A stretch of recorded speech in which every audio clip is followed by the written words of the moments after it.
Darwin Núñez, he came from Benfica to the big press. He's fighting with him and Luis Diaz. Nobody else like Darwin Núñez. Darwin. It was what I just saw this the other day, and I found it quite funny, this image, which you should be able to see on screen now. Now, this is a bag which is against animal testing, right? So you know animal testing. Yeah. So I just like this because it looks like it says fighting animal testing, but the image makes it look like it's animals fighting. Yeah. Yeah, they're testing animals fighting. You know, they're seeing how good animals are at fighting. What's it supposed to look like? Well, I think it's supposed to look like what it looks like, but yes. They just didn't realize the implication of what it's depicting. Yes. Oh, right, yeah. Do you understand, Dylan? Yeah. I get it. He takes a few seconds longer to get things to old Dylan. But yeah, I wanted a bigger reaction out of the fighting animal testing. I don't know. Whoa, those animals, it is man. funny. Good. No, I'm glad you two have shown your incredible sense of humour once again. Cut that reaction and paste it in the bit normally. What? They should be fighting the concept of animal testing, not testing animals that are fighting. Thank you, Michael. Finally. Those animals shouldn't be fighting each other. They should be fighting the man. Yeah. Right. Anyway, let us get on to Fantasy Premier League now, because the season is starting tomorrow. I have it. Yeah, this time I have a very serious team. I assure you. We're being very serious. So why don't we start with you, Michael? Put your team in the chat, and it should appear up on screen now. This is this is Michael's Fantasy Premier League team for the 2023-24 season. So, if you look at my players, you might notice something about them.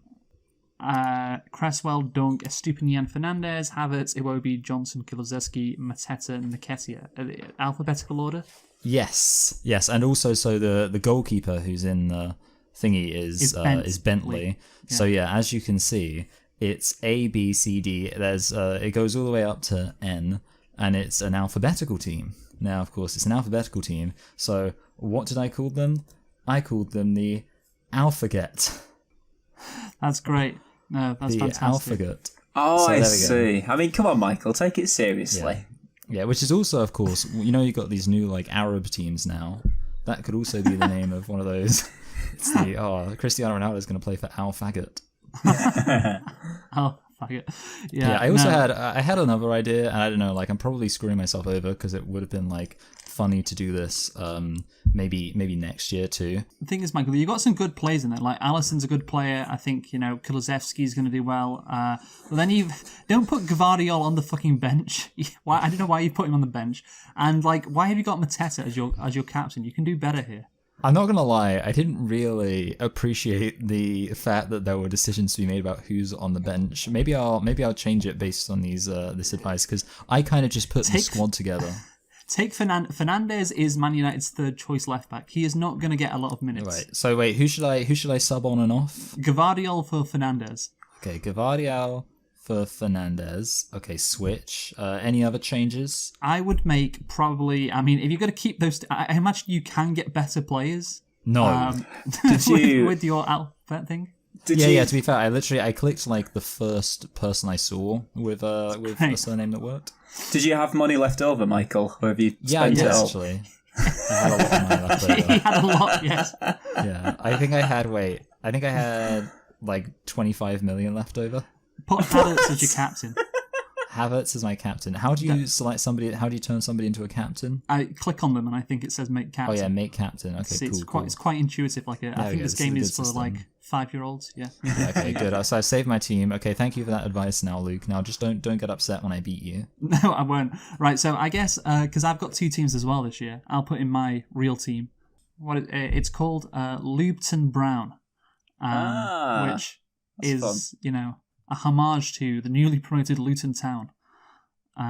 So yeah, Lupton Brown. And yeah, because I take this seriously.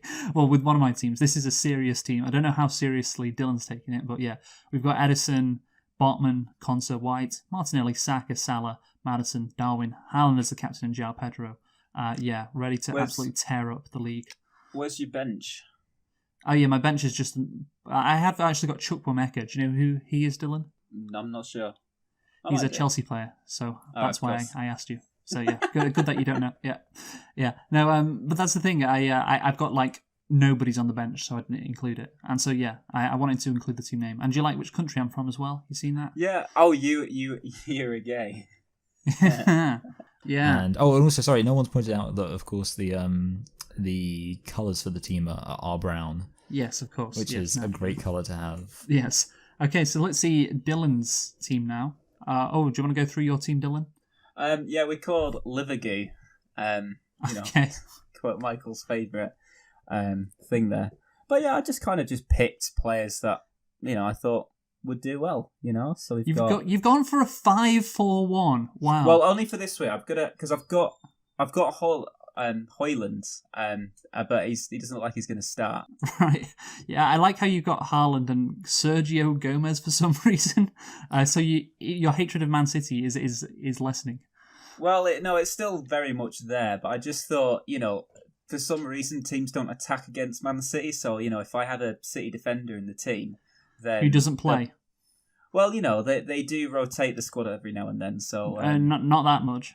Again, you got Ericsson, who probably won't play a lot. Reece James is always injured. And so, yeah, now it's time to reveal my team. And my team, this final team is a special team. It's a funny team, and I'm sure you two will appreciate it a lot. Okay, yeah. I mean, I like special teams. Yeah, right. Actually, I think Dylan will appreciate it more, to be honest. Yeah. So, which teams have been promoted this season? Luton Town. Yeah. Burnley. Now, Dylan, we know a fan of Burnley, don't we? Who was that? Oh, Gary Claret.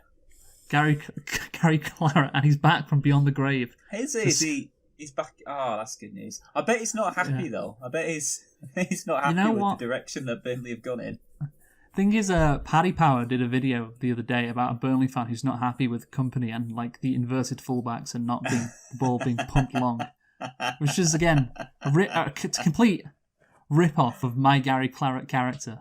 Yeah, but obviously they didn't know. I'm not being serious. But yeah, Gary Claret is back, and so he's gone for his fantasy Premier League team now. Burnley are back.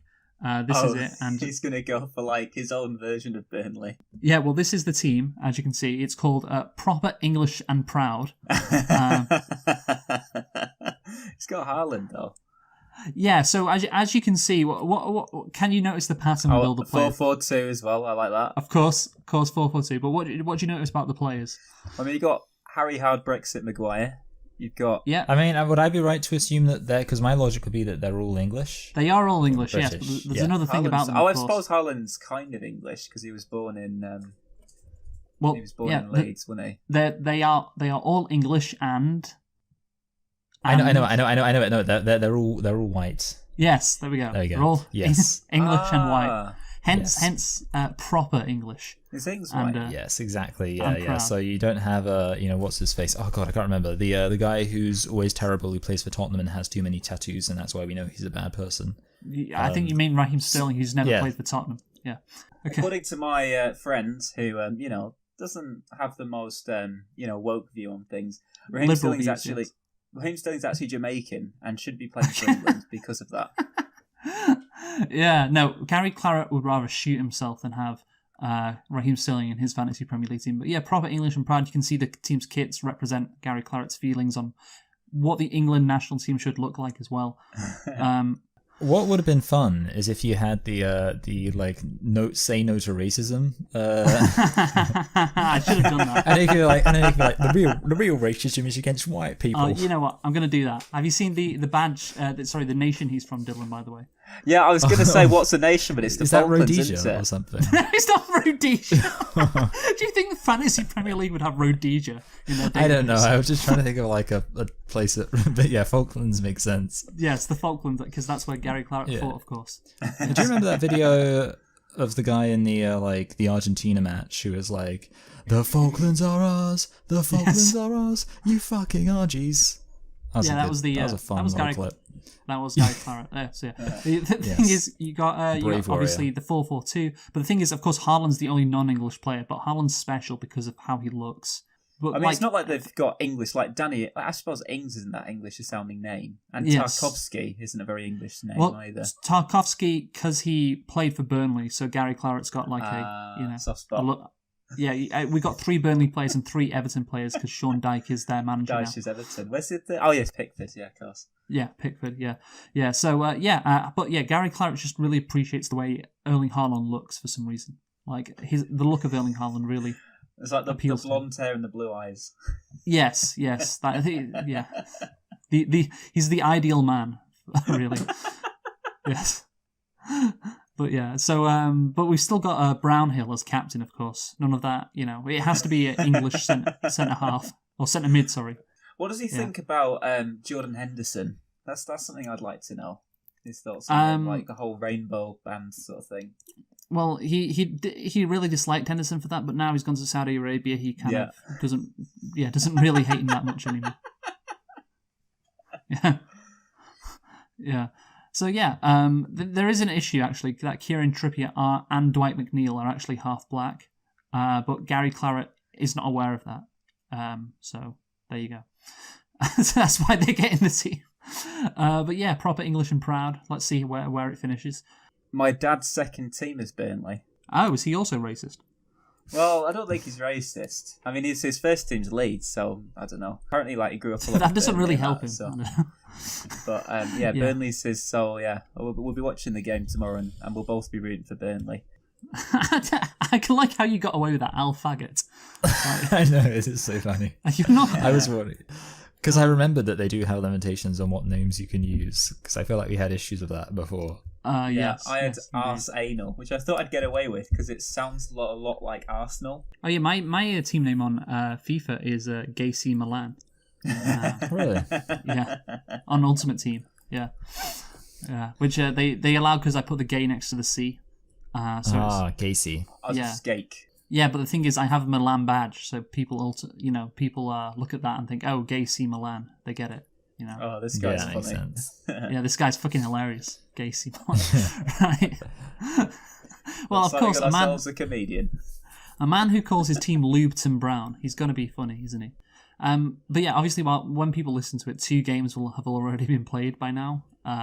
Because it just take a while to upload. So yeah. Anyway, let's get into our gay movie parodies, shall we? Because everyone's been doing Batman, Fagman, doing all of that. But I was like, let's do the Zack Snyderverse, basically.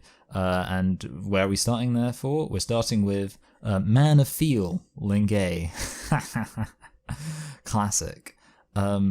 So we start on the planet Dicton. Can I just say, there's a very depressing bunch of movies, and bad movies as well, that you can have.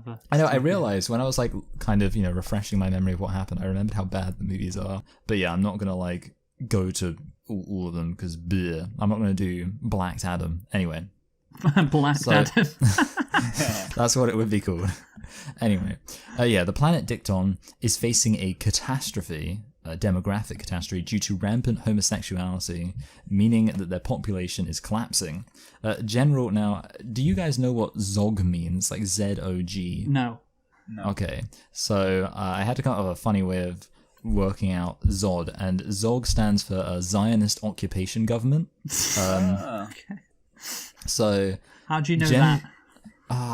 Probably 4chan. So General Zog thinks that it's good that everybody's gay and that nobody's reproducing because the media he controls likes to promote homosexuality. However, creationist scientist with a degree in truthology from Christian State University, Evangelic L, thinks that we should, because if you don't remember, all of the Krypton names end in L. Oh, yes. Thinks that we should obey God's word and not all be gay. He sends his son, Kill All, brackets, the gays, to Earth to spread the message of being straight. He combines Kill All's DNA with the Bible and sends him to Earth. He is raised as Clark Bent by 2 gay lovers who adopt him. That's just right there, isn't it? Yeah. The names of the 2 gay lovers are Wanterman Bent, his original name is Jonathan, and Arthur Bent. Imagine being called Arthur by your parents. It's only going to go one way. At school, he is bullied for seeming to be straight. At one point, he lifts up a car, or it's a school bus, because the school bus crashes, and he grabs the school bus and lifts it up, and everyone's like, wow, what a freak. He's like capable of lifting heavy things without worrying about breaking his nails. So everyone says that he embodies problematic heteropatriarchal masculinity. And this causes a woke mob of loony leftists to storm the small town in Kansas. Yeah. It's called Smallville. Want-A-Man instructs Clark not to help him. So, Bullville. Sorry. Yeah, that's good. Yeah. So that he doesn't appear politically incorrect, as he is torn apart by the loony leftists. So at this point, Clark realizes he can't stand against the woke mob. Later on, Clark is drinking in a bar when somebody harasses him for drinking beer instead of a sugary pink fizzy cocktail. Clark ignores this at first, choosing to be the better man, but later on, the man leaves to find that his Prius has been filled with giant dildos. Okay. Now that's really funny if you know the context. I don't know if you know this, but in the... I remember that. I bet Dylan hasn't seen Man of Steel, so I'll explain it for his benefit. There's a bit in the Superman, so this is the Superman origin story, basically. Is it the Superman? He loves that joke. Yeah. There's a bit where, some, local redneck starts, harassing Clark in a bar, and, Clark kind of ignores it or whatever, and then the guy leaves, and, his big truck has been impaled with, giant logs that, Superman has clearly, destroyed this guy's car, so... The comedic alternative is that instead his Prius has been filled with giant dildos, which is funny to me. Anyway. No, I can imagine it. It's very funny. Yeah. Yes. Meanwhile, a sexy male journalist called Blowdix Lane is getting some news about a church in the ice. An ancient church has been lost. And this is surprising since Dark Brandon's Purge was supposed to have destroyed all the churches. Okay. I don't know who Dark Brandon is. He's just a background character. Oh, right. Okay. He goes to see it, but Clark follows him. So Blowdix then gets in trouble, and Clark rescues him. In the moment, the two give into their gay urges and kiss, before realizing they need to stay true to their traditional values. Blowdix goes home, but discovers that the head of his local newspaper doesn't want to publish the story. The newspaper is run by a guy with a nasally voice who likes to complain about Barbie, and the paper is called The Daily Manlet. Blowdix tracks down Clark and tries to convince him to be open about being gay, but Clark remains true to his newfound Christian principles since he was told by his father that he has, and this will be of course his real father, he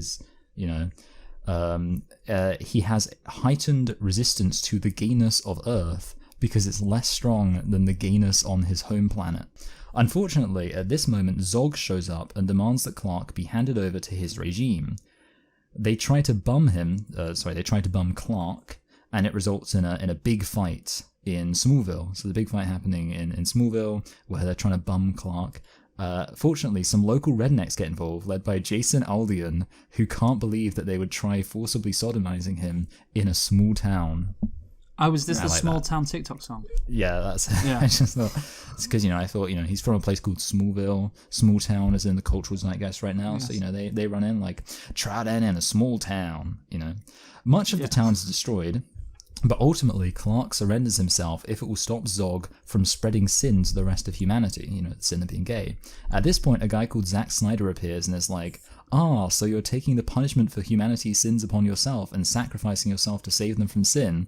I don't know why, but I really like that association. So, this Zack Snyder guy who, is a character I've decided to insert into the universe. He seems really likes this idea. Smart and has a lot of deep thoughts. Exactly, yeah, he really likes that. Anyway, aboard the ship, Clark discovers that Zog's plan is to turn the entire planet gay anyway by transporting Dicton's gayness to Earth. Clark escapes and goes to confront Zog. Meanwhile, humanity begins to recognize that having a strongman elite who brings back traditional values without oversight is really cool, and they uncuck the military to help the newly dubbed Splooger Man. That's his name. There's a big battle where Zog again tries to seduce Splooger Man. Splooger Man struggles to resist because the gayness is more than he's used to dealing with, because of course Krypton's gayness is getting transported to Earth. Also, despite him resisting, thousands upon thousands of people in Metrosexualopolis, which is where he lives in Metrosexualopolis, are subject to gayness that the movie doesn't even acknowledge. So there's this big fight going on, and meanwhile, everyone's being subject to huge amounts of gayness, but the movie kind of just doesn't recognize that, or acknowledge that thousands of people are being impacted by this battle that's going on. In the end, Splooger Man hangs Zog for sodomy, breaking his neck. Splooger Man continues to suppress his homosexuality, but also avoids state surveillance just in case he wants to go to a gay bar at any point in the future. To preclude any possibility he could be considered gay, he gets a job at the conservative newspaper, the Daily Manlet.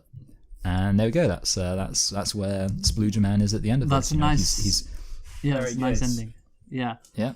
He's reconciled, or he's struggled with his gayness, but he's ultimately, going to suppress it like any good hero should. There we go. Yeah, I like how the Daily Manlet is obviously subbing for the Daily Planet, and like Shapiro's whole.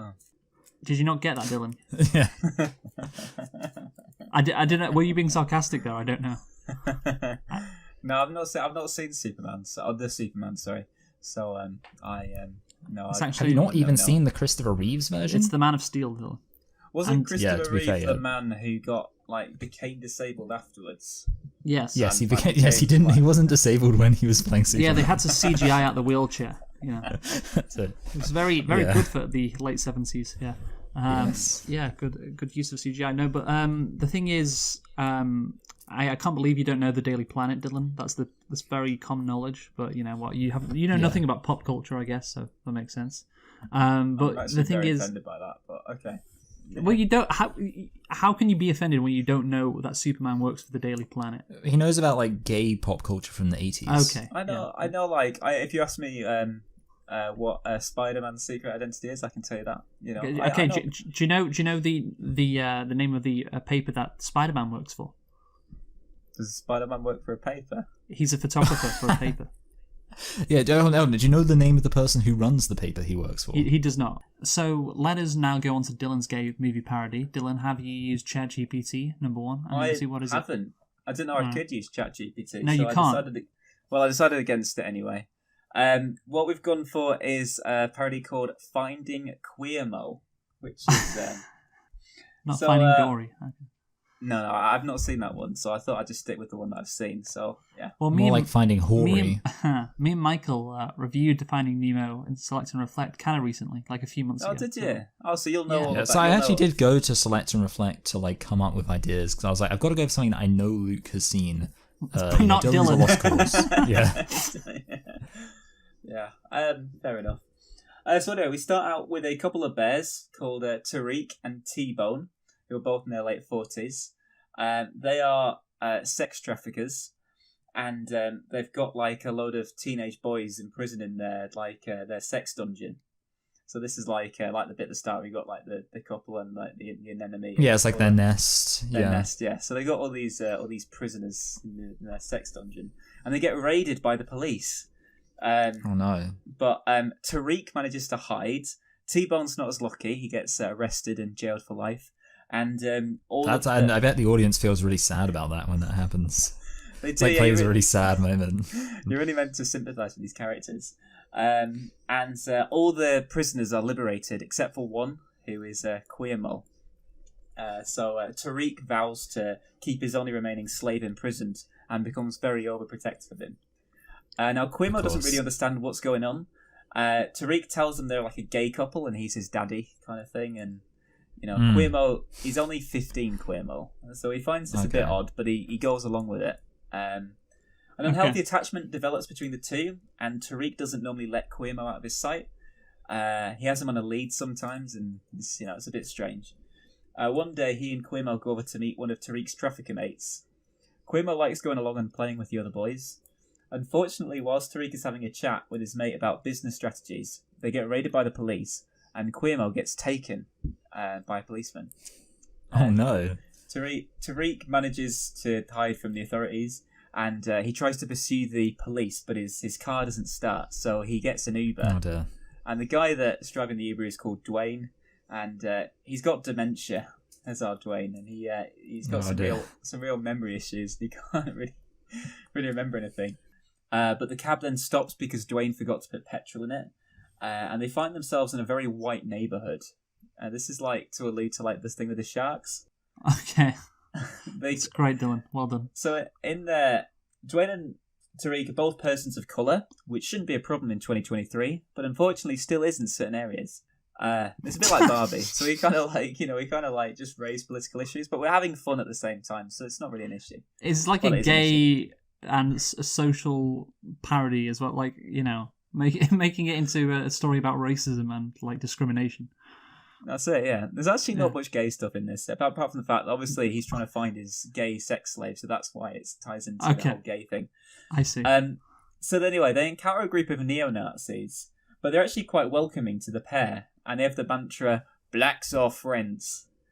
And we can't be racist because look at all our black friends. Yeah, in contrast to what, by the way? Because in the original it's fish are friends, not food. So that's it. Here it's I've got friends, not slaves. I've got something I can't really say, so you have to beep it out. But I've got, I'm a nice Nazi, not a mindless killing machine. If I am to change this image, I must first change myself. Blacks are friends, not coons. But obviously we'll have to cut that last line. Why did you say that? We'll have to obviously cut that last line out. I'll cut that out, Bill, for you. I'll cut that out and make people make people think you said the N-word instead. Yeah, doesn't really rhyme. That was so good. So yeah, anyway, so our neo-Nazis, they're blacks are friends. We can't be racist because look at all our black friends, and as long as you're not Jewish, you're all right by us. So that's good. That's a good message to send. So Tariq tries to enlist their help and fill them in on the situation, but they start to get the wrong idea and jump to all the wrong conclusions about him because he's black and had a child taken away by social services. They assume that because he's black, he's lazy and he's obviously they've actually, what they've done is the situation's actually much worse than what they've assumed, but out of their racistness. But they so actually, if anything, they're not being racist enough. Maybe not. So they start lecturing like the pair, and their lecture becomes very aggressive and quite racist. Yeah, they make a run for it. And then instead of the jellyfish bit, we've got them being chased by policemen with tasers instead. Ah, it's clever, yeah. And, so when Tariq's like... sorry, not Tariq. Was it Tariq who's Dory in this? No, Dwayne's Dory. Yeah. So when Dwayne's like, hey, how come they didn't tase you? Does Tariq go, like, they did, but I'm a paedophile, I'm used to it. He did now. Anyway, meanwhile, let's look at Queermo. Queermo is put into temporary foster care and has 6 foster brothers, and his foster dad is a private dentist, which ties it into the old one. His foster dad's called Norman. Norman's wife is a woman, and Queermo has never met one of them before, so he's understandably very frightened. Queermo tries to find ways to escape his foster home. What Queermo decides to do is he thinks he's going to play dead, so he decides to slit his wrists short ways. Yes, for attention. Norman doesn't know the difference between long ways and short ways, and thinks actually that Queermo is dead. And Norman's terrified because he's really worried that social services will find out that someone in his care's died and they won't let him foster anymore. So he does the only sensible thing, which is to put Queermo in the outside bin. That makes sense. Yeah, that's what I would do if my kid died. And pretend that he's run away. So yeah, once Queermo's been thrown away in the outside bin, he makes a run for it. So Tariq and Dwayne make it to the location of Queermo's foster accommodation. They split up, and Dwayne bumps into Queermo, but has no idea who he is, due to his dementia. But once they get speaking, he immediately realises who it is, and he shouts, "Tariq, I found your 15-year-old sex prisoner boyfriend." And they're two reunited, but the police overhear that being said and are obviously very suspicious about it. And they get the wrong idea about it. That so often happens. Well, they get they get the right idea and they arrest Dwayne for they try and bring him in to ask some questions. So what they do? So it's in the original thing, they I think they get stuck in a net and then they've got to try and escape the net. So in this one, they're in a police car, and then Queermo's got to try and convince the policeman that he's not actually in any danger, even though he is. Yeah. And then the police release them. Yeah, that's good. So yeah, that's great. The fact that it does have such a happy ending is what really works. That he was eventually reunited with his kid, who he clearly cares a lot about. I think we can all agree on that. Yeah, they have a good relationship, clearly. Yeah. No, so thanks, Dylan. I don't know what inspired you to make it also a story about racism, but. Well, it was mainly the shark thing. I wanted to tie the shark bit into it, and I thought obviously. I see. Yeah. So because basically it couldn't they have been kind of Nazis, homophobes? Yeah, Nazis hate gay people as well. Oh yeah, I could Yeah. have made it into that. I could have Yeah, done don't tell David Baddiel, but they actually targeted gay people. Yeah, I know he won't. I know he won't accept that. Yeah, I know. But, It's crazy. Maybe I should have done that. I should have just made the really flamboyant hi, and then they're like, gays are friends, not and then not something else, and then Not. yeah, and then they're it's just not really, pedos. like really gay, and it just sets them off the wrong way. But I quite like Gays. my. Gays are friends, not faggots. I don't know. All right. Yes. So what do you mean, Dylan, shaking your head? You know what word you said earlier. So now it's time for my game movie parody. Yes. And this is the final one in my trilogy, which is, of course... Oh yeah. Yes. Oh yeah. So this is ReSperm of the Jedi. Oh yes. Actually, I should probably stop this because copyright. There we go. Yes. Yeah. This video is. You know what those taken people down. at Disney are like. Oh, I know what those people at Disney are like. Believe me. Right. So, you remember what happened in The Empire Likes Black, Dick? You remember what happened? What happened in the movie? Yeah. I was gonna say I only really, I only know insofar as I can imagine it will be a rough approximation of what happened in the actual movie, but gay. Yes, that is. You would be correct in assuming that, Michael. Yes, well done. Good. So, ReSperm of the Jedi. So, this is a year after Man Solo's capture. So, he's been captured. CHIVPO and R2D2 enter crime lord Jabba the Slut's gay club. So, yeah, this gay club, Jabba the Slut's, it owns it, and they are sent in a trade bargain made by Luke Skywalker to rescue Man Solo. Who is, of course, still frozen in sperm, because that's what Darth Vader froze him in. Yes, I do remember that, yeah. Yes, at the end of Empire Likes Black, Dick. But disguised as a booty hunter, young twink Princess Leia infiltrates the gay club under the pretense of having captured Chewbacca Saka. And that's the third time I've said it, and I love it how it's still getting laughs. And freezes Man Solo, but he is caught off guard Princess Leia. Remember, he's a twink in this parody.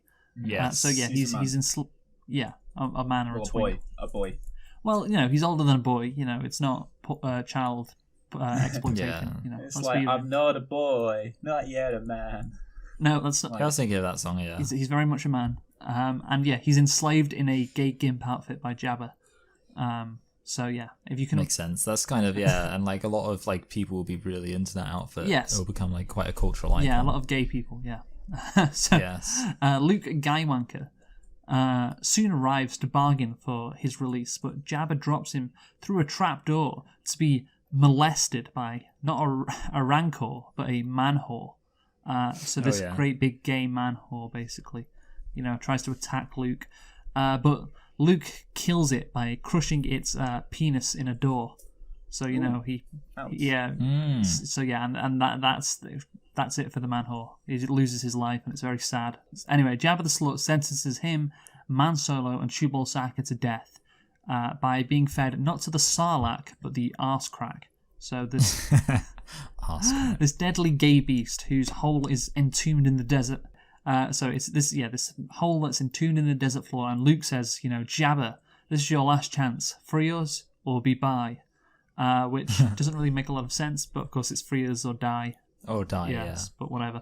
Jabba laughs, but Luke has hid his new rainbow penis saber in R2D2. Which, the droid enjoyed that. And Luke frees himself, he gets his penis saber, and he gets all his friends out. And during the chaos, not Boba Fett. Do you remember what Boba Fett was called? Oh God, I don't know. Blow your Blow job pet. Blow your pet. Yeah, it was go fuck pets or Go fuck pets. But go blow pets. I don't know, something like that. But anyway, he likes pets because he's a sexual deviant, but he falls into the arse crack. Basically, so that's how he dies, and somehow he becomes a cultural icon despite this. Anyway, yes, bestiality skyrockets after his character appears in these movies. Meanwhile, Princess Leia strangles Jabba the Slut to death with his bondage gear. So and that's it for Jabba the Slut. And so the others rendezvous with the rebels, but Luke returns not to Dagobah but Gabloba to complete his training with Choda.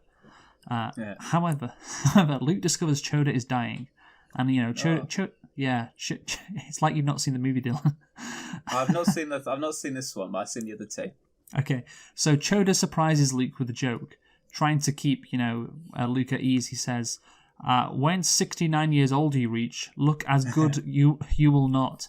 See, in Return of the Jedi, he says 900 years old. That's how old he is. Oh, okay, I see. But he's only 69 in this parody because he's so riddled with AIDS. He looks 900. I was going to say. Makes sense, yeah. But he's only 699. Yeah. But he's only 69, yeah. It's just the AIDS have just completely destroyed his body. So Choda confirms that Darth Vader is Luke's father's boyfriend.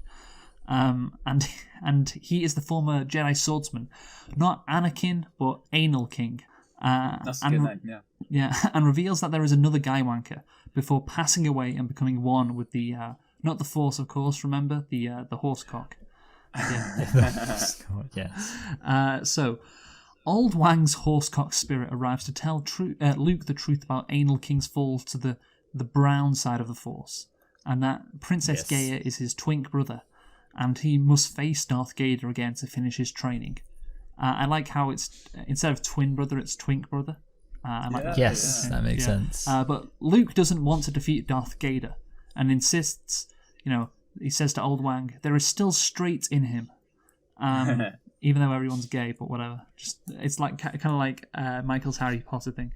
Yes, exactly, yeah. It's all very inconsistent. Yes. So the rebels learn that the Empire has been constructing a second gay bar instead of a Death Star, a second gay bar. The station is protected on the moon of not Endor, Bell Endor. Well, I was going to say Bend Bendor, but I like Bell Endor better. We'll change it to Bell Endor. How about that? It's protected on Bell Endor by a bunch of left-wing woke lawyers, who argue that the Empire has every right to build another gay bar, even though it threatens the galaxy.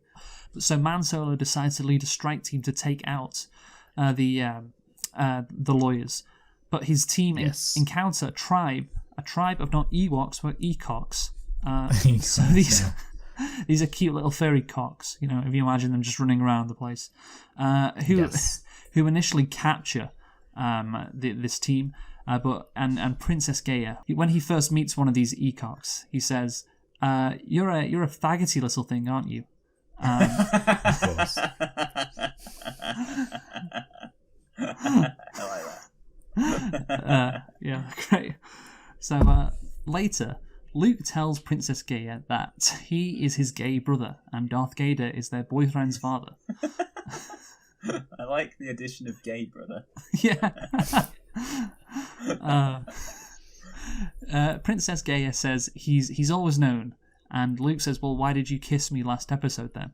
And Gaia says, "Because I'm gay and therefore a sexual deviant." So yeah, that makes sense. That's what I do. Luke. That's a good explanation. Yeah, Luke then surrenders to Imperial pawn troopers and is brought before Darth Vader, and fails to convince him to reject the brown side of the Force. So Luke is brought before the Emperor, who intends to turn him and make him see the advantages of the brown side. And he also reveals that his friends and the rebel fleet are in danger. So, not Lando, but Mando Calrissian, and Admiral Bareback Bar. Oh, Bareback Bar, yeah. Lead the rebel assault on the new gay bar. They are, however, greeted by an attractive female outside the gay bar, and therefore both think that their info was wrong and that the gay bar doesn't exist. But then this attractive female lifts up her skirt to reveal a penis. Admiral Bareback Bar says, "It's a trap." I like that. Yeah, so a trap. The rebels are then swarmed by an Imperial fleet waiting for them. So on Bell Endor, Man Solo's team is captured by Imperial pawn troopers, but a counterattack by the Ecox allows the rebels to surge the office of the left-wing lawyers and massacre them all. Allowing good. That's a happy ending. Yeah, a happy ending. Yes, supported by the Daily Mail and everyone, allowing the destruction of the gay bar. So on the gay bar, the Emperor reveals to Luke that the gay bar is operational and orders the firing of its super cum laser, destroying a rebel starship. He tempts Luke to give in to his anger and homosexuality, but Luke attempts to attack him, but Darth Vader intervenes, and the two engage in a penis saber duel. Vader senses that Luke has a brother and threatens to molest this brother if Luke does not turn to the brown side. In retaliation, Luke defeats Darth Vader, aggressively striking him again and again. You imagine it from the movie, Michael? You've seen it? Yeah. It's like smashing him, yeah. But he's really having a good go at him. Yeah, but eventually severs his prosthetic penis instead of his arm, So he's wailing on his penis, basically. And yes, the Emperor orders Luke to take his place, but Luke refuses, declaring himself to be a Jedi, like his father's boyfriend before him.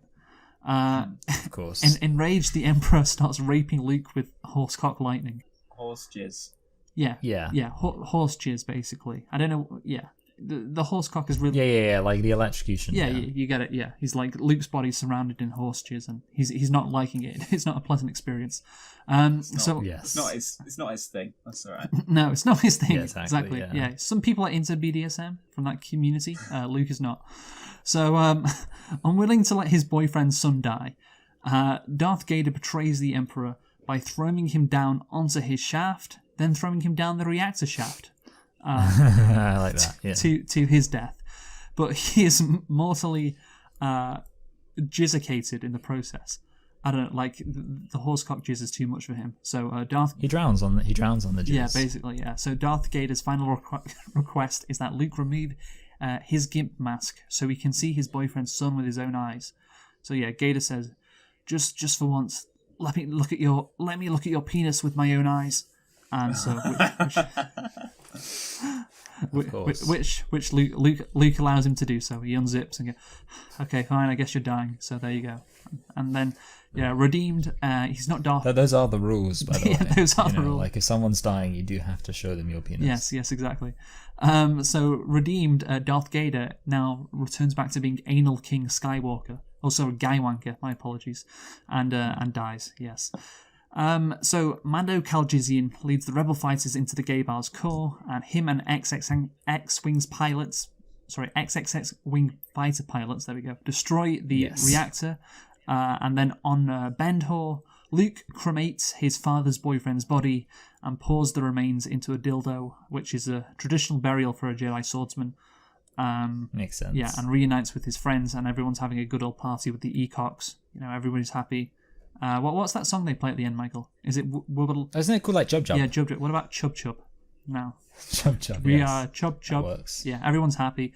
As the rebels celebrate their victory, Luke notices the horsecock spirits of Old Wang, Choda, and Anal King watching nearby and masturbating. And okay. He sees them just wanking away, and he's like, all is good in the world now, I guess. So yeah, there we go. There is the ReSperm of the Jedi. So yeah, that's the end of that trilogy. And I'm not going to do the prequels. Maybe that's something for Dylan to do. Yeah. So let's do the topics now, guys, shall we? Let's start with Dylan. Okay. Dylan. So for my topic, as you know, I sent on the Skype chat I went to see Barbenheimer. So I thought I was gonna. I didn't actually realise until I listened to our review that we kind of did speak a little bit about Oppenheimer last week anyway, which I forgot. Yeah, about. We said it was racist not to have the Japanese people look up from their sushi and go, is it a bow? Is it a plane? Oh no! Yes. And then that should have happened. But anyway, sorry.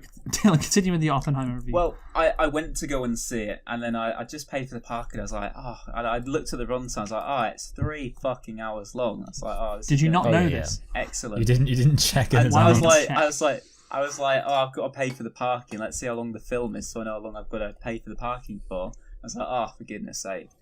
But what happened is I booked it for the wrong cinema. So I booked for a cinema about 30 minutes away from me. But I booked it for a cinema all the way in Devon, which is like 4 hours plus, I was just like, that's an upsie. So I did the sensible thing. That's quite funny. Well, I didn't go to Devon in the end. What I decided to do was I thought I'll just go home and I'll find a link to it on the internet, which is what I did instead. And watched it on the Oh, internet. I see. So you can kind of see. I can't believe you were gonna. So you watch yeah. It's so funny. It's honestly, it's so funny how Christopher Nolan wants people to see Oppenheimer in 70mm. He's going to be so angry. 70mm IMAX, which I am going to see it. By the time this comes out, I will have seen it in 70mm IMAX, which I'm very much looking forward to doing that. We've only got 3 cinemas in the country that do that, and I live near one of them, which is so I'm fortunate there. Well, I just watched it on my. Maybe and you watched it on your you watched it on your fucking laptop on a shitty stream. That's so funny. It was actually my fault. Yeah. But maybe the person. Oh god, it, I was wondering if you were going to say that. Not even a laptop on your phone. Wow, Christopher Nolan will kill you if he ever finds you, Dylan. You can sort of see I like how you can see silhouettes of people at the. Yeah, that's great. Yes. But yeah, I also went to see Barbie the day after, and actually did book it for the correct cinema, so I actually did get to see Barbie. And that's important. That's the film that it matters you get the full cinema experience. Yeah, for. exactly. Yeah. And that's how I dressed to go and see Barbie as well. Can we, Dylan? You know what? Can I ask Dylan? Can we include that picture in the podcast? I don't know. Maybe I have to blur my face or something. Well, we can blur your distinguishing features. You're wearing a wig and sunglasses. I mean, I only ask because of that. Because this is you look, honestly, Dylan, with that look and the pink stuff you're wearing, you kind of look like a paedophile. Paedophile. Yeah, it's just nobody. Why would you go to a Barbie? Look, think about it. Right, you're a man who is in his mid-20s. You're going alone to watch. But I assume you were alone. Correct me if I'm wrong. Yeah. Yeah. Well, I booked 2 tickets, but I did book 2 tickets though. Why did you book 2 tickets? It's 2 for 1 meerkat movies with my car insurance. So I you thought just I'll got just book 2. a second. Well, that means I'd have to sit next to a dickhead. I can just So you booked 2 tickets just so you could have a space next to you at the cinema. But it's a free ticket. Yeah, it's a free ticket. Yeah, and you couldn't have got anyone to go with you, despite it being free. Yeah, so you didn't have. I like how that's the only option to improve it, not a friend. Yeah, no, that's what you thought, Dylan. Oh no, not I can get a friend to watch this with me. No, I'll have a spare seat available next to me. That's where you went to. I tried. I just don't really know that many people. So Dylan, give yourself a rating out of 10. It's probably gonna be a 7. I guess I'll give it a. I'll give it a 7, whatever. All right. It made me laugh. I'm going to give him 7 because he put in some effort, which I like. I'm going to reward that. So, yeah, a 7. Thank you. Michael, do you have Brexit Bill and whatever? I forgot. Yeah, Brexit, Bill and Barry, something like that. Previously, Bill and Barry discovered an evil plot to destroy the great nations of the world to the benefit of one nation that believes itself to be chosen by God. After Brexiting all across the globe in pursuit of this villainous scheme, they have finally discovered the key to their enemy's power. Well, Bill, it was a long journey, but we finally made it to the Ark of the Covenant. Yes. We went to so many countries searching for our enemy, and it led us here. I can't believe that they've been, coincidentally, kicked out of so many different countries for history. And it says, Jew-hating Jeremy. Yeah. Suddenly... Fuck me. What is that? I don't know, but it's somehow short enough to fit in that tiny box. I can see I'm not quite as tall as the toddlers I debate at the local nursery. Should have been daycare, actually, seeing he's American. Why are you in there? Is that a fake Ark of the Covenant? I thought you were supposed to be God's chosen people. Well, see, let's say hypothetically we murdered God's only begotten son. Would it not therefore logically follow that actually God would still be perfectly fine with us? These poor lads have been brainwashed. Aren't there any brave patriots who can withstand this man's propaganda, and by extension the propaganda of those who might look and sound like him and have surnames of the same origin? I think we should give all of our money to Israel so that God will bless our nation too. I think there might be. Let me just turn on the signal. Fuck me, Bazza. It's working. Loads of brave patriots are showing up. Yeah, we can finally defeat this small subset of the population who have been undermining our national interests from within. Haha, you fools. You thought these 4chan users would be your allies, but you forgot one crucial thing. I have a hot sister. And then... Oh wait, so actually, sorry, so and then you have to do those lines. Yeah. Big boob, I want mummy milkies. Must race mix pollute perfect Aryan genes. Blimey, look at those knockers. They almost stick out as much as their nose. Looks like this is one battle we just can't win. Don't be so sure, lads. Attack. I think that's how Corbyn sounds. He's got kind of What the nasally bloody voice. hell is going on here? Oh no, my one weakness, Palestinian kids with big scary sticks. After an exceptionally Go on, bloody Jedi. battle, Well, we finally defeated him. It's a shame that all those kids were killed by white phosphorus. yeah, good stuff, Dylan. Don't worry about it, lads. I'm happy to sacrifice as many kids as it takes to achieve my goal of wiping out these scum once and for all. We've won the battle, but we still have to win the war. Hey, who are you anyway? My name's Jew-hating Jeremy, and I need your help to defeat my greatest rival. A short while later, Give it up, Keith. It's time to cede control to me. I don't want to have to... sorry, I don't want to have to rig the membership votes again. I'll tell you what, Bill. Classic. I don't think this Keith guy put up much of a fight. He looks like a right drip. You may be correct, but you're forgetting my secret weapon. My wife's boyfriend's. Fuck me. Looks like he isn't just a cat for the neoliberal corporate elite. I guess this explains why he's against defunding the BBC. That's right. Let's see how you do against some real men. Did he just imply us white working class men aren't real men? Wait, no, that's not what I meant. This is... I love the white working class of the UK. Doesn't sound like it, mate. What I meant was, it's important to me that the populist right agrees with me, and I'm unelectable. Wow, I can't believe he melted. Of course he did. Expressing any sort of opinion on is... Let's try again. Of course he did. Expressing any sort of opinion is his one weakness, and besides, he's always been a bit of a melt. Well, looks like we've defeated Keith. Now I can get on with dealing with my true enemy, the hetero-patriot, I mean the Jews. Hang on, what did you just say there? Hello to the paper bar? No, it through my painful jar or something. Either way, I think there's something suspicious about this Jewy hating Jeremy. Could it be that's what's really behind this is our lifelong enemy? Just as I suspected. It's woke, middle-class, university-educated political agitators. Mummy and Daddy gave us everything our entire lives. But we're going to lecture you about oppression and privilege. Yes, you caught me. I was never going to stand up for the working class after all. I was just going to fall victim to the perpetual infighting of identity politics, and you made it all possible by helping me defeat all who stood in my way. Very clever, Jezza. There's one thing you forgot. What possible way could you have of defeating me?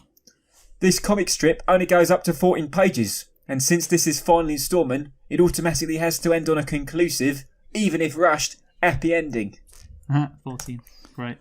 And so, Boris Johnson was restored to power, the woke left was defeated, the complex socio-economic issues that plagued the white working class's life were somehow solved by voting for wealthy right-wing grifters, and somehow this doesn't all end in the reasonable steps that could be taken to curb the climate catastrophe being ignored until the resource scarcity brought about leads to unparalleled destitution for the working class, while the rich elite tighten their control of available resources to avoid being negatively affected by this new scarcity, despite being the primary profiteers of the destruction of the planet. And it's all thanks to you, Brexit Bill and Brexit Barry. As you can see, There we go. they're all together. Just They backed Boris, and everything's going to be fine Boris now. Johnson comes out of nowhere to win. Great. What a happy ending, right? I know. Yeah, basically, I realized, I was like, I can't be bothered to do, I was like, it has to be a trilogy, because the trilogy is the superior form of, Yeah. Nobody does of a storytelling. Nobody so does I a was like, quadrilogy. Anyway, let's rate Michael's topic. Exactly. Dylan, you go first. I'm going to stick with 7. Okay, Michael. Okay. I thought it was pretty funny, and if we're giving points for effort, I'll give it a 9. Okay. But I mean, it is my it's my topic. I made it because I found it Okay, funny. I am going to give Michael 7 as well. The thing is, Michael, it didn't really have as much of a story, like a narrative thrust. It was a bit all over the place.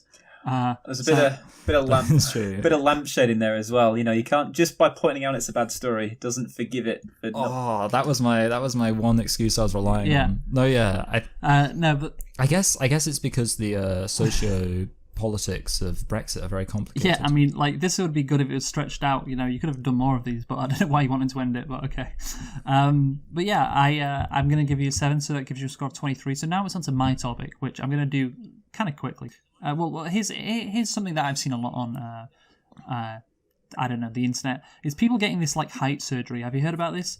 Like they basically every now and then. Basically people get their legs broken, right? They put like bars in their legs, and basically it takes a while so they can walk again, and people can gain like 3 or like 4 inches, I guess, is the height, because any less there's no point, but any more I don't think that would be possible. I don't know if you would ever consider getting the surgery. Obviously, right, we're all relatively tall, like we're all pretty normal heighted. Dylan is 5'10", right? 11. Well, I let's say that I am, but you're 11 foot 10. Yeah, why not? 11 foot 10. Michael is 6 foot exactly, right? Yes, 6 foot on the dot. Wow! Oh, how To the convenient millimeter. for you. I know. And it almost sounds like I'm making it up. It almost sounds like I'm rounding up, but I swear I'm not. And I am 6'3", so I definitely don't need it. But the thing is, I want to ask you. So we don't need the surgery, of course. But how short would you have to be to consider getting the surgery? Because like if you were say 5'9", I don't think it'd be worth it. But what about 5'7"? You're pretty short then. I don't know. Well, because there's a point at which you're like so short that like 1, it would be pretty impractical to get it, and 2, you should probably just lean into the shortness. Like if you're like Peter Dinklage height. Well, yeah, obviously the not. idea of being like. But what's like the height you would consider? I feel like there's kind of a Goldilocks zone. Yeah, because it's kind of like if you go like I would say once you get down to like 5 foot. Guessing it is 1, I think, pretty pointless, and 2, pretty impractical. Like I remember there was like a story about like I think it was an Indian guy who he got like a surgery to like increase his height by like 6 inches and become 5'10". Like that was like the story, and like someone like replied like and it's something like cost like $20,000. Something like he spent $20,000 to still be short. Like that's like because like I would assume once you get like so short, there's a limit to how much they can increase it for you. I'd consider doing it just to go over the 6 foot threshold. Wow, so even as 5'10", I mean it depends how like involved it is. For me, I guess like I think maybe if I was like 5'8", that would be that's quite tall. I'd be like, I was expecting like 5'5". But anyway, can I just say, like, there are consequences, which I am going to say, which I'm not sure you are aware of. You can't do anything athletic ever again. You're not going to be able to play basketball, for instance. No, you will not be able to play basketball, definitely. Running and jumping is out of the question. You can walk, and that's it. I mean, it's like the only thing you actually need to be tall for, playing basketball, you won't be able to do. Well, so what's the point? The idea is, of course, it makes you more attractive, which I think is the reason why people do it, or it makes them feel better about themselves. Maybe. You know what? I don't know how much time you have, but there's actually a different question which I saw, which like I do think about every now and then. It's related. Just going to change the topic. It's basically about like this hypothetical scenario of if there was a situation where you could sacrifice a certain amount of dick length to get a certain amount of increased height, or vice versa. So in other words, like would you? So for example, well, the answer for me is no. I can just tell you right off the bat. Well, yeah, so obviously, like the thing is, no one would. Would you sacrifice your height to increase dick length? Like, well, that's what I was thinking, because you're 6'3", so for you. But then, like, there's also the question, like, what ratio? Like, if someone said, like, let's say you met like some guy in the street and it was like, "Hey man, I'm selling some dick length here, and all it will cost you is some height." Like, what deal? So, like, let's say they're like, "Oh, you give me 6 inches of height, I'll give you half an inch of dick." You probably wouldn't go for that. But, like maybe if they were like, oh, like if it was a 1-to-1, would you accept an inch longer dick to have an inch less height? I would not. The micro penis. I do not want to brag here, but the honest answer, Michael, is no. I would not do that. No. Would you? Okay. See.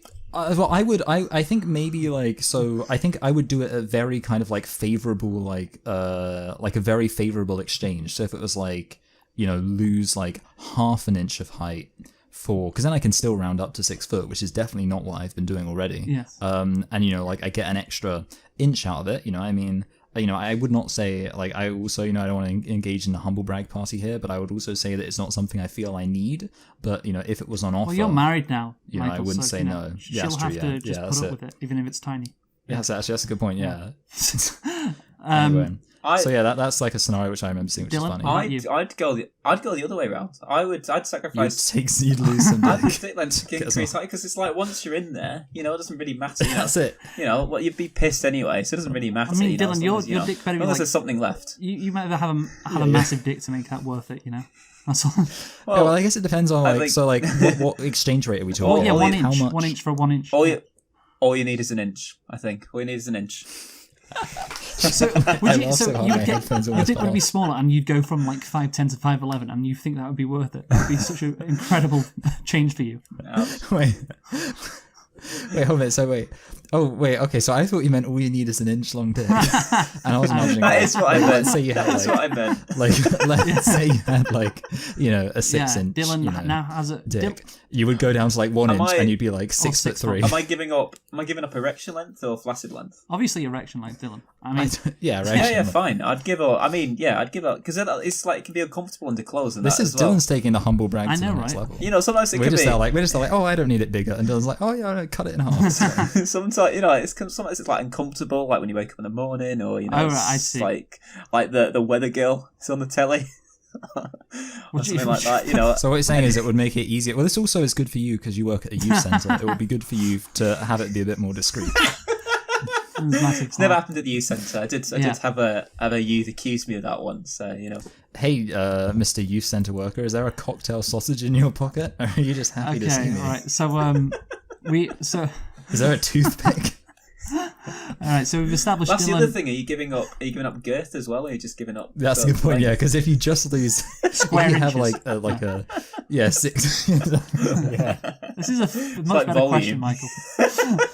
I know. Yeah, sorry, I made my topic a lot better. You should have done Brexit, Dylan Barry, and I should have done this question. So we've established Dylan is willing to cut his penis in half, and therefore he will go from 5'10" to 6 foot. Is that fair? That's what I said at the start. What did I say at the start of the topic? I just called your penis very small, by the way, Dylan. I don't know if you noticed. I did notice that, and I chose to ignore it. Remember what I said at the start? Remember what I said at the start? I got my dick to be 6 inches. I cut it in half. Great. No, yeah. So honestly, yeah. I mean, I don't think it's worth it for any of us unless Dylan has a absolutely massive dick, which I doubt. I'm just gonna say I'm gonna doubt. Press X on that one, Dylan. Let's rate the topic then. This topic really devolved into something I didn't intend to. But yeah, Dylan, do you want to give me a rating? You know what, Luke? I'm going to give you the highest rating of the evening, an 8. Wow. Michael? It was Michael's addition that I know. Yeah. I did not do good at the whole game theory thing. It's a better podcast there, but I'm gonna give you. I'll give you an 8 as well. Wow. I think because it had 50% of my contribution, which means it's almost as good as the one that was 100%. Yeah, but you don't get the chance. No, Luke, you can decide if you win or not. So well, what are you going to do? So if he, he's probably going to give himself an 8. I think that's a fair rating, same as you two. So yeah, that gives me the win. So thank you, Michael. It doesn't give you the win; it ties you because. No, it doesn't. No, it. Wow, I did I the thought quick Dylan maths was good in at my head, maths. Dylan, and... Wow, unbelievable. Oh yeah, hang on. 8 and 8 is 24. 7 and 7 is 14. Plus 9 is 23. Oh yeah. You 23. are retarded. Like you're actually. Yeah. You're actually meant to be good at maths. You did this at university, and you can't fucking also, add the way I worked 7 and 9. is just that, like, exactly. Like the way I worked out is I was like, it's not that hard because it's like 7 and 7 are both is 1 less than 8, whereas there's only 1 that's above 8. 7 times 3, which we did before, is 21, and 9 plus 2, like 23. I can't believe you messed that up. That's stinging. I can't believe I messed that up. Yeah, Dylan, what would you rather be cut out? You can't have all of them. Anyway, let's do our final thoughts now. Michael, you go first.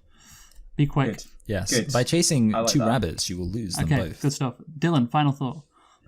I'm glad you put Michael before me. That's a good time. final thought, Dylan. I recently joined a nudist colony. The first few days were the hardest. Good stuff. That's kind of right, and my final thought is Michael is off to Canada or exploring Canada next time, so we're going to have to reschedule. Right, see you again in a couple of weeks. Bye. Bye. See you all later.